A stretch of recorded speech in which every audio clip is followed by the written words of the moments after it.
পর্ব ৫৭৬ সম্পর্কে ফাটল। নীল, তোমার রায়চৌধুরী পরিবারে ফিরে আসা উচিত। ঠিক এই কথাটাই বেরিয়েছিল ধীরেন রায়চৌধুরীর মুখ থেকে, আর সবাই একেবারে চমকে উঠেছিল। নীল যদিও এখান থেকে চলে গেছে, আর ব্যাপারটাও মোটামুটি মিটে গেছে, কিন্তু কণিকা রায়চৌধুরী আর তার ছেলে রক্তিম, তারা এত সহজে চুপ করে থাকার মানুষ ছিল না। ধীরেন, তোর মাথাটা কি পুরোপুরি খারাপ হয়ে গেছে? তুই ওই বদমাসটাকে আবার এই পরিবারে ফিরিয়ে আনতে চাস? তোর উপর কেউ কালো জাদু করলো নাকি? এইসব তো কোনো সুস্থ মস্তিষ্কের ভাবনা হতে পারে না। দাঁত কিড়মিড় করে বলে উঠল কণিকা। আসলে নীলের সামনে যখন ধীরেন এই কথাটা তুলেছিল, তখনই কণিকা নিজের ভাইকে আটকাতে চেয়েছিল, কিন্তু সেই মুহূর্তে ধীরেনের গলার স্বর বা মুখের অভিব্যক্তি দেখে কণিকার আর সেই সাহস হয়নি। মা একদম ঠিক বলছে মামা। তুমি আসলে কি ভাবছো বলো তো? ওই জানোয়ারটাকে তুমি আবার ফিরিয়ে আনতে চাও? যদি কাল ও রাজি হয়ে যায় তখন কি হবে? ধীরেনের এই প্রস্তাব শুনে রক্তিম ভেতরে ভেতরে প্রচণ্ড অস্থির হয়ে উঠেছিল। সে ভালো করেই জানত, যতটুকু যা জায়গা সে এতদিন ধরে নিজের জন্য তৈরি করতে পেরেছে, সবটাই ভেস্তে যাবে যদি নীল ফেরে। এই পরিবারে তার অস্তিত্বই তখন গুরুত্ব হারাবে। আসলে এটা তো ঠিকই যে ছোটবেলা থেকে নীল তাকে প্রতি পদে হারিয়ে এসেছে। ৩ বছর আগে যদি কণিকা একটা চক্রান্ত করে তাকে পরিবার থেকে বের না করে দিত, তাহলে আজ রক্তিমের কোনো দামই থাকত না। তার অবস্থাও হতো রায়চৌধুরী পরিবারের অন্য সাধারণ সদস্যদের মতো। থাকলো না গেল, কারোর কিছু যায় আসত না। হঠাৎ করেই একটা আচমকা আওয়াজে পুরো রায়চৌধুরী বাড়ি যেন কেঁপে উঠল। নীল আবার ঝামেলা করতে ফিরে এলো নাকি? ছুটতে ছুটতে উঠোনে এসে উপস্থিত হলো বাড়ির সবাই, কিন্তু উঠোনে এসেই তাদের চোখ কপালে উঠে গেল। ধীরেন রায়চৌধুরী একেবারে উন্মত্তের মতো পেটাচ্ছিল রক্তিমকে। অকর্মণ্য ছেলে!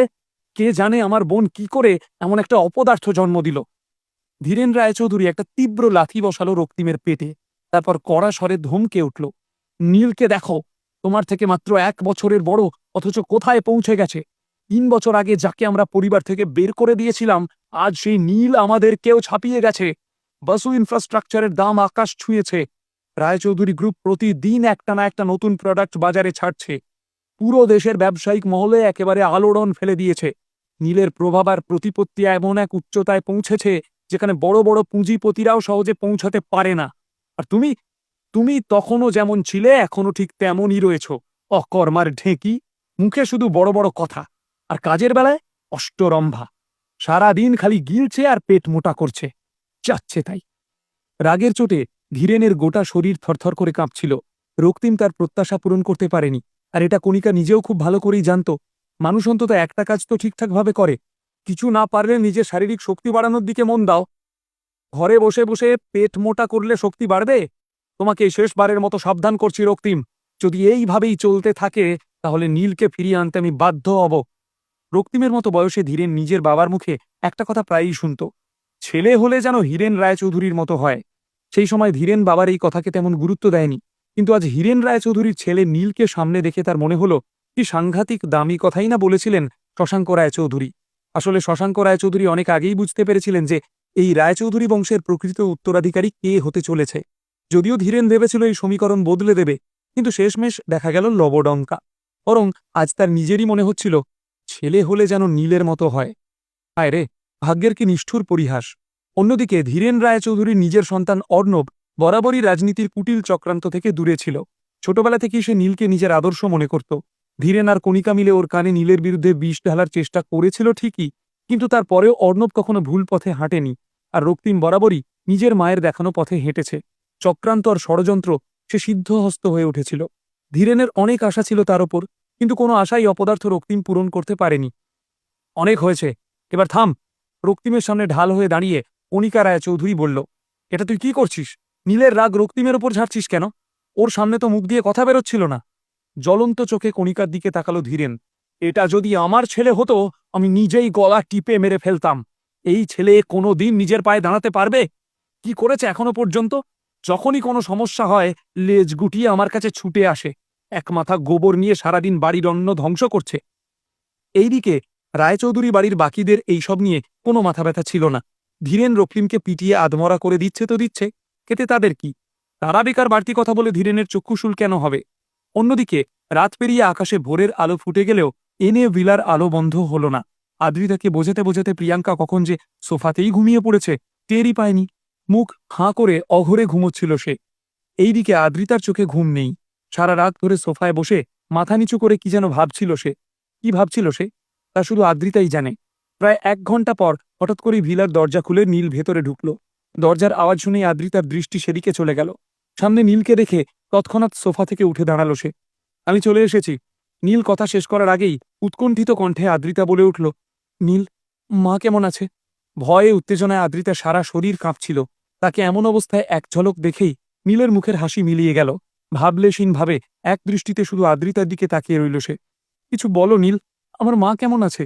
তুমি কি মাকে নিয়ে এসেছো? নীলের মধ্যে এই বদল লক্ষ্যই করল না আদ্রিতা। সে এতটাই আতঙ্কিত ছিল যে এই মুহূর্তে প্রায় উন্মাদের মতো লাগছিল তাকে। কয়েক সেকেন্ড চুপ থাকার পর একটা গভীর শ্বাস নিয়ে নীল ধীর গলায় বলল, চিন্তা করো না, মা নিরাপদে আছে, রাস্তায় আছে, আসছে সে। সত্যি? মা আসছে? আনন্দে চিৎকার করে উঠল আদ্রিতা। কিন্তু নীল, সে একটুও খুশি ছিল না। বুকের ভেতর কোথাও একটা শূন্যতা দলা পাকিয়ে উঠছিল তার, যা কাউকে দেখানো যায় না, বোঝানোও যায় না। ঠিক সেই সময় আদ্রিতা খেয়াল করল নীলকে কেমন যেন অন্যরকম দেখাচ্ছে। নীল, কি হয়েছে তোমার? আস্তে আস্তে মাথা তুলল নীল। চোখ দুটো অশ্রু সজল, স্বর যেন আরো গভীর হয়ে এলো। আদ্রিতা, আমার তোমার কাছে একটা প্রশ্ন আছে। তোমার মনে কি আমার জন্য কোনো জায়গা নেই? নীলের এক একটা শব্দ যেন আছড়ে পড়ল আদ্রিতার বুকে। আমি কি তোমার স্বামী হওয়ার যোগ্য নই? কি? তোমার কি হয়েছে? নীলের কথাগুলো আদ্রিতা ঠিকমতো ধরতেই পারছিল না।